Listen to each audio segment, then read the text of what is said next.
बहुत सी बातें हैं जो इस सीरीज़ के बारे में आपको कोई नहीं बता पा रहा है, वो मैं बताने की कोशिश ज़रूर करूँगा अपनी तरफ से। एक, इस सीरीज़ में एक जगह चुनी गई है जिसका नाम है राजेंद्र नगर। दिल्ली में बहुत ही मशहूर इलाका है ओल्ड राजेंद्र नगर और न्यू राजेंद्र नगर। इस जगह को क्यों चुना गया है, इसके संदर्भ में थोड़ी-सी बात करेंगे इस नई सीरीज़ के हिसाब से। तो हुआ दरअसल यूँ कि जब हम लोग कॉलेज पढ़ा करते थे, दिल्ली यूनिवर्सिटी पढ़ा कर सकते, उस समय जो गढ़ था आईएएस बनने का, वो होता था मुखर्जी नगर, जो कि दिल्ली यूनिवर्सिटी के पास। जो लोग गए हैं वो इस बात को अच्छे से जानते होंगे। तो मुखर्जी नगर फेमस था इस बात के लिए कि वहाँ हर देश के अलग अलग कोनों से लड़के लड़कियाँ आते थे, तैयारी करते थे और आईएएस बनने का सपना जिसे कहते हैं उसको जीते। मुझे याद है हमारे प्रोफेसर उस समय कहा करते थे कि आईएएस अगर नहीं बन पाए तो ध्यान रखना, ठेला लगाने के काबिल भी नहीं रह जाओगे। इस कदर का मेंटल प्रेशर होता था उन लोगों पे जो आईएएस बनने की कोशिश करते थे, या कहना इसको इस तरह से कहना चाहिए कि उस सपने को जीने की कोशिश करते थे। लेकिन पिछले 8-10 साल में क्या हुआ कि ये जो गढ़ है मुखर्जी नगर से निकल के शिफ्ट हो गया राजेंद्र नगर की तरफ, और यहाँ बहुत से नए नए अड्डे खुल गए। अड्डे इसलिए कह रहा हूँ क्योंकि ये बेसिकली आपको आईएएस बनाने का सपना ही बेचते हैं, इससे ज़्यादा ये कुछ कर नहीं पाते हैं। और इसमें पढ़ाने वाले कौन लोग हैं?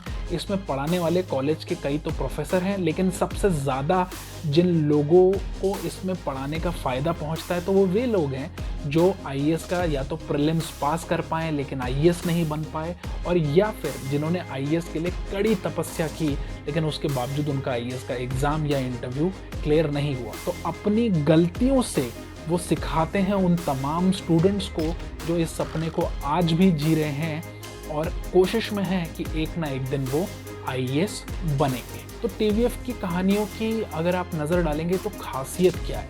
टीवीएफ की जो कहानियाँ हैं ना, वो युवाओं को एक ऐसी जगह से दबोचती है जो जिसे कहते हैं वो हर युवा के मन में कहीं ना कहीं जो उथल पुथल है उसको पकड़ने की कोशिश करते हैं। जैसे कुछ साल पहले एक सीरीज़ आई थी जिसका नाम था पिक्चर्स, टीवीएफ ने बनाई थी। उस समय देश में हर कोई एंटरप्रेन्योर बनने की कोशिश में था और आज भी वो प्रयास जारी है।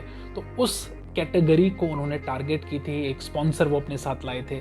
फिर कुछ सालों बाद हम देखते हैं आती है कोटा फैक्ट्री, जो कोटा ले जाती है, राजस्थान ले जाती है आपको और दिखाती है कि वहाँ कैसे फैक्ट्री की तरह जैसे प्रोडक्ट होते हैं वो बनाने की कोशिश की जा रही है, लोगों को कैसे इंजीनियर बनाया जाए। इस पूरी जो भेड़ चाल है इसको दिखाने की कोशिश थी। अच्छी इमोशनल युवाओं से जुड़ी हुई सीरीज़ थी। तीसरी सीरीज़ आई है जिसका नाम है एस्पिरेंट्स। ये कुछ साउंड वैसा करता है जैसे मुंबई में हम लोग कहते हैं ना कि स्ट्रगलर है, भले ही वो एक्टर हो या कुछ भी हो लेकिन कह देते हैं स्ट्रगलर है। जब तक कि वो बहुत बड़ा कोई जिसे कहते हैं नाम ना बना ले या मुकाम हासिल ना कर ले तब तक वो स्ट्रगलर ही रह जाता है, भले ही वो 100 सीरियल कर ले या 100 कुछ कर ले। इससे आईएएस आईपीएस की जो तैयारी होती है उसमें जो आदमी जो है वो पूरी ज़िंदगी अपनी लगा देता है। खास तौर से जो उसकी पूरी युवावस्था का जो सबसे चरम फेज़ होता है ना, वो उसको पूरा निचोड़ डालती है तैयारी। और जब तक आप उसमें सफल नहीं होते हैं तो दुनिया आपको अलग अलग शक की निगाहों से देखती है कि भाई इस वजह से ठीक नहीं किया होगा, उस वजह से ठीक नहीं किया होगा।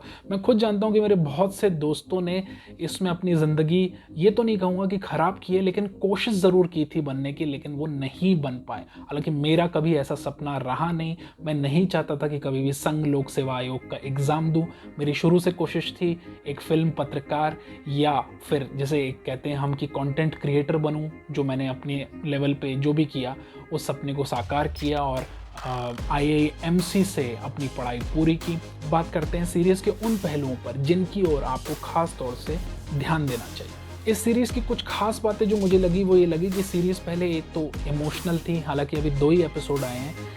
इमोशनल कंटेंट था। दूसरा, इसमें दिल चाहता किस्म की वो दोस्ती भी थी कि 3 दोस्त हैं, उनके बीच में कुछ गड़बड़ हुई है, वो रिविलेशन धीरे धीरे होते जाएंगे। एक बहुत ही टिपिकल तरीका है ये स्क्रीन प्ले लिखने का, लेकिन ये वर्क करता है कम से कम युवाओं के साथ जो इस कदर उस दुनिया में जी रहा है और सपने देख रहा है कि एक दिन वो सफलता प्राप्त करेगा। आप लोगों की तरह मुझे भी टीवीएफ की सीरीज़ वैसे तो काफ़ी पसंद हैं, लेकिन उसमें कभी-कभी जैसे कहते हैं हम स्पॉन्सर्स का जो होता है ना, वो ओवरडोज़ हो जाता है। ये बात मैंने महसूस की थी कोटा फैक्ट्री देखते समय भी।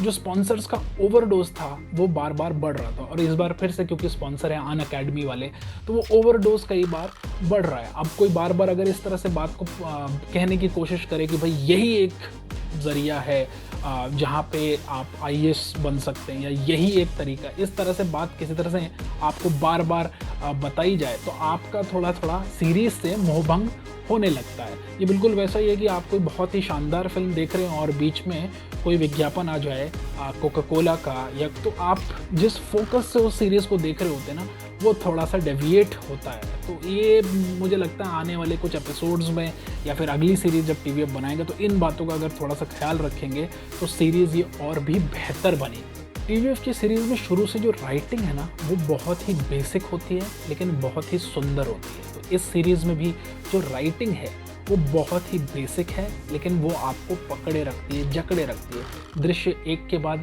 एक रचे जाते हैं। हालाँकि जो इसके मुख्य किरदार हैं उनकी शक्ल देखते ही आपको लगता है कि फिर से वही भोले से लड़के को पकड़ के ले आए हैं और उनके चेहरे के पीछे ये जो अपनी गुपचुप प्रमोशन की एक्टिविटीज़ हैं वो कर रहे हैं। लेकिन फिर भी अगर इन बातों को थोड़ी देर के लिए नज़रअंदाज कर दें तो लेखन अच्छा है, अव्वल दर्जे का है और ये कम से कम युवाओं से कनेक्ट करने में हमको जिसे कहते हैं एक बहुत ही इम्पॉर्टेंट रोल अदा करता है। तो लेखन में हमेशा टीवीएफ अव्वल रहा है। इसका सबसे अहम सवाल कि तुम आईएएस क्यों बनना चाहते हो, ये सवाल सिर्फ मुझे ऐसा लगता है कि सिर्फ आईएएस की तैयारी करने वाले लोगों से ही जुड़ा हुआ नहीं है। ये जिम्मेदारी का एहसास हर उस इंसान को कराता है जो अपने अपने क्षेत्र में कोई ना कोई कोशिश कर रहा है। कभी सफल होता है, कभी असफल होता है, लेकिन फिर भी मेरे मन में एक दूसरा सवाल आता है, वो ये कि हर साल हम अखबारों में पढ़ते हैं कि सैकड़ों टॉपर्स निकल रहे हैं जो अलग अलग जिसे कहते हैं पृष्ठभूमियों से आए हैं और जिन्होंने बड़े संघर्षों का सामना करते हुए आईएएस की जो पढ़ाई है उसको पूरा किया, उसमें सफलता प्राप्त की है। फिर भी देश में जो सबसे ज़्यादा हाल खराब जो है वो हमारी इसी ब्यूरोक्रेसी का है। तो सिस्टम में जाने के बाद आप कैसे मज जाते हैं या सिस्टम आपको कैसे अपने हिसाब से चीज़ें नहीं करने देता, ऐसी कहानियाँ बतेरी पड़ी हुई हैं। हालांकि कुछ ऐसे भी लोग हैं, ऐसे भी आईएएस हैं जो अभी भी ईमानदारी के साथ अपना काम किए जा रहे हैं और इस कठिन सिस्टम में और इस भ्रष्ट व्यवस्था के बीच में भी अपनी धाक उन्होंने जमा के रखी है। इस बात को ऐसे भी समझें कि ये सिर्फ कोई कठिन परीक्षा नहीं है, बल्कि ये अपने आप में एक इवेंट जैसा भी है। हमारे देश ने आईएएस की जो शिक्षा है या इसकी जो तैयारी है उसे इवेंट जैसा बना दिया है। तो इवेंट कैसा है, उसके साथ एक पूरा बाज़ार जुड़ा हुआ है। अगर आप मुखर्जी नगर या फिर जहाँ की इन्होंने बात की है राजेंद्र नगर चले जाएं तो वहाँ अलग अलग आपको दुकानें दिखेंगी जो इस इवेंट से जुड़े हुए प्रोडक्ट्स बेचती हैं। बेसिकली वहाँ छोटी छोटी लाइब्रेरी बनी हुई हैं, घर किराए पे दिए जाते हैं, कैसे नोट्स बिकते हैं। तो ये छोटी छोटी चीज़ें हैं जो इस परीक्षा से जुड़ी हुई है। अब ये तो कहना बड़ा ही मुश्किल है कि इस पूरी व्यवस्था के बीच में से जो व्यक्ति निकलेगा वो किस किस्म का आईएएस बनेगा। रिव्यू कॉर्नर में फ़िलहाल इतना ही। मुझे ऐसा लगा कि इस सीरीज़ से जुड़ी हुई कुछ बातें मुझे आपसे करनी चाहिए। मैं बहुत से रिव्यू देख रहा था जिसमें बहुत ही बम्बास्टिक है, ये है वो है। सीरीज़ अच्छी है, इसे देखें, ज़रूर देखें, लेकिन इसके बारे में कुछ दूसरी चीज़ों पर भी मंथन ज़रूर करें। सिर्फ स्पॉन्सर्ड सीरीज़ की तरह इसको अगर आप देखेंगे तो आप में और उन लोगों में फ़र्क नहीं रह जाएगा जो सपने बेच रहे हैं।